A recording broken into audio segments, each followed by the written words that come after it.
అన్న ఎందుకన్నా అందరూ మంద అయినాక అంత పిచ్చి పిచ్చి చేస్తారు? అరే నీకు తెలియదా తమ్ముడు, దానికి ఒక పెద్ద కథ ఉంది.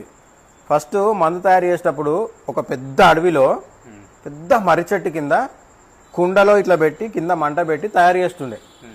తయారు చేసేటప్పుడు ఏమైందంటే అది ఆ పెద్ద మర్రి చెట్టు కింద ఒక సింహము ఒక పంది పండుకొని ఉంది. చెట్టు పైన ఒక కాకి ఒక కోయిల రెండు కూర్చొని ఉన్నాయి. ఈ మందు తయారు చేస్తుంటే ఆ కుండ పగిలిపోయి మొత్తం మందంతా స్ప్రెడ్ అయింది.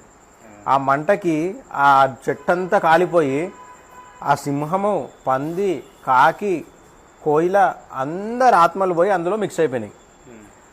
అందుకే అప్పటి నుంచి ఫస్ట్ పెగ్గు తాగంగానే వాడు కోయిలలాగా మంచిగా పాటలు పాడతాడు.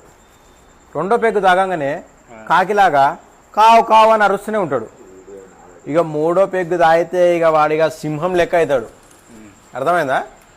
నాలుగో పెగ్గు తాగిండు అనుకో ఇక లాస్ట్ మిగిలిన ఆ పంది లెక్క ఆడు ఏడవంటాడో తెలియదు, ఏడబోరుతాడో తెలియదు. అదే అసలైన స్టోరీ.